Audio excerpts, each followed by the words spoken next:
Hello you guys and welcome back to my YouTube channel Tricky Tales. In today's video, we're going to take a deeper look into the mysterious case of Lyle and Eric Menendez, aka the Evil Twins. In the 1990s, the shocking murder of Jose and Kitty Menendez rocked the nation. Their two sons, Lyle and Eric Menendez, were eventually convicted of the crime, but as the trial unfolded, a disturbing picture emerged of the Menendez brothers as evil twins, working together to carry out a brutal crime. In this video, we take a closer look at the case of Lyle and Eric Menendez and ask the question, were they truly evil twins? The initial investigation stated that on August 20th, 1989, Jose and Kitty Menendez were found dead in their Beverly Hills home. At first, the police suspected that it was a random act of violence. However, as the investigation progressed, suspicion fell on their two sons, Lyle and Eric Menendez. The police had received an anonymous tip implicating the Menendez brothers in the murders, which prompted them to look closer at the case. Upon further investigation, they discovered that the brothers had purchased guns shortly before the murders. In addition, Lyle had reportedly told his therapist about his involvement in the murders, according to which their plans to kill their parents had been in the works for several months. The motive for the murders was the brothers' belief that their parents were abusive and controlling, and they feared for their lives. On the night of the murders, Eric and Lyle purchased shotguns and ammunition from a local store. They then went to their parents' home, where their mother was in the den watching television and their father was in the study. The brothers entered in the den and began shooting their mother, then went to the study and shot their father. They fired a total of 15 shots. After the murders, Eric and Lyle attempted to cover up the crime by staging it to look like a mafia hit. They even went as far as to buy plane tickets to Israel to make it look like they were fleeing the country. But they eventually confessed, and the police arrested the brothers in March of 1990, and they were eventually charged with 2 counts of first-degree murders. However, the case was far from straightforward.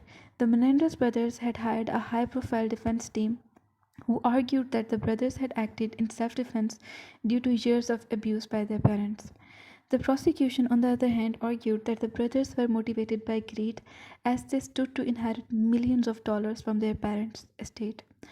They pointed to the fact that the brothers had gone on the spending spree after the murders, buying expensive cars and other luxury items. Overall, the initial investigation into the Menendez murders was complicated by the fact that the brothers had attempted to cover their tracks. However, the police was able to piece together enough evidence to eventually bring them to trial.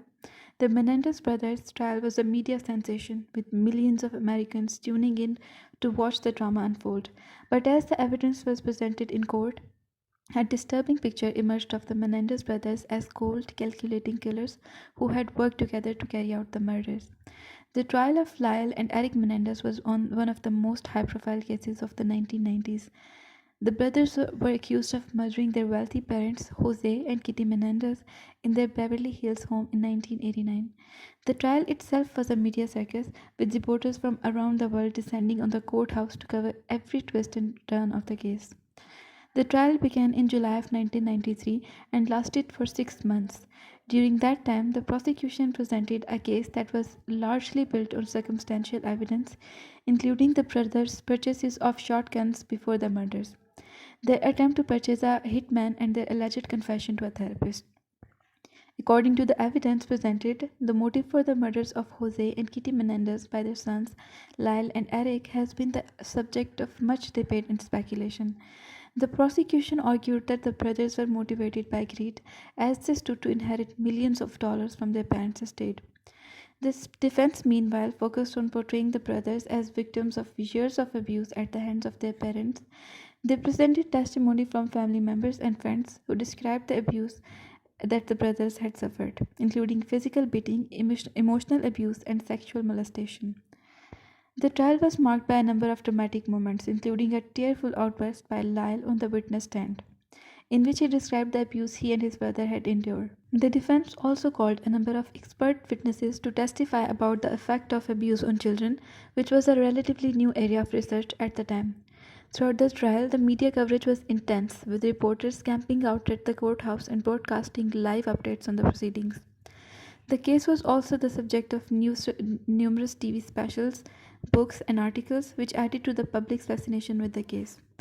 The defense, on the other hand, claimed that the brothers had been subjected to years of physical, emotional, and sexual abuse by their parents, and that they had acted in self defense. In the end, the jury was deadlocked and the judge declared a mistrial. The brothers were retried in 1996. At this time, they were convicted of first degree murder and sentenced to life in prison without the possibility of parole. Ultimately, the jury was not convinced by the defense's argument. One of the key pieces of evidence that led to the brothers' conviction was a taped confession that they had made to their therapist. In the tapes, the brothers in detail how they had planned and carried out the murders, contradicting their earlier claims of self defense. And in addition, the prosecution presented evidence that the brothers had gone on a spending spree after the murders, buying expensive cars and other luxury items. This suggested to the jury that their motive was indeed greed, rather than self defense. There were also other pieces of evidence that pointed to the brothers' guilt, such as the fact that they had purchased guns shortly before the murders and had attempted to destroy evidence by burning their clothes. Despite the evidence against them, the Menendez brothers remain a controversial case, with some people believing that they were indeed victims of abuse who were forced to take drastic actions to protect themselves, but others view them as cold blooded killers who used abuse as an excuse for their actions. And the Menendez brothers were convicted of first degree murder in 1996, 7 years after the murder had occurred. They were both sentenced to life prison and without the possibility of parole. Now let's take a look at what most psychologists say about the psychology of evil twins. The idea of evil twins has long been a popular trope in the pop culture, but what does it really mean? According to the psychologists, the concept of evil twins is rooted in the idea that people have both good and evil tendencies, and that twins who are extremely close may amplify each other's negative traits.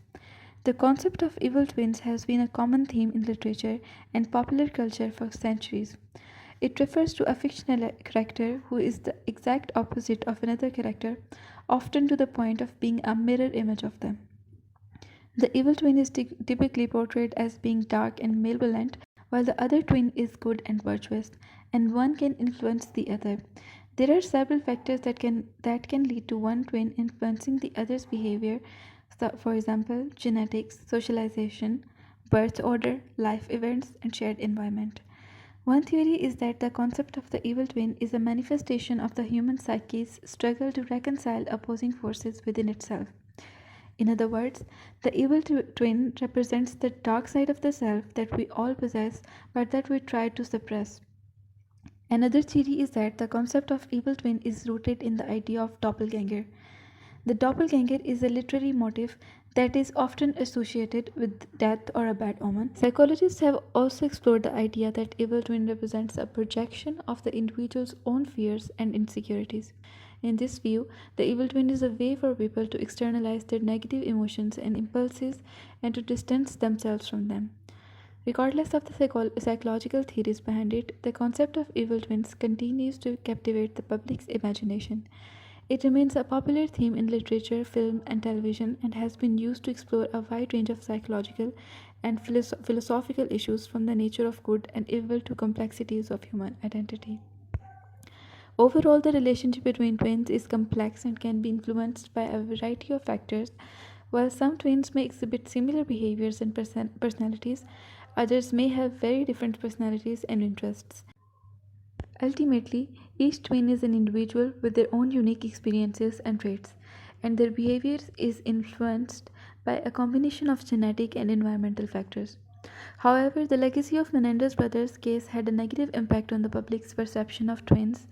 The Menendez brothers case was one of the most sensationalized trials of the 1990s, and it had a significant impact on the public's perception of twins and violence. The trial brought attention to the idea of evil twins, as Lyle and Eric Menendez were portrayed in the media as cold blooded killers who conspired to murder their parents for financial gains. The trial also raised about the role of nature versus nurture in criminal behavior. Many people wondered whether the Menendez brothers' behavior was influenced by their shared genetics and upbringing as twins, or whether their actions were a result of their factors. Their case had a lasting impact on the public's perception of twins and violence, and it raised important questions about the relationship between genetic environment and criminal behavior. However, it is important to remember that the Menendez brothers case is an outlier, and the vast majority of twins do not engage in violent behaviors. Twins are individuals with their own unique experiences and their personalities, and while the relationship may influence their behavior in some ways, it does not determine it. It's important to avoid stereotyping twins based on the actions of a few individuals and to recognize that each person is responsible for their own actions. Thank you so much for watching. Please subscribe to my channel and stay tuned with Tricky Tales.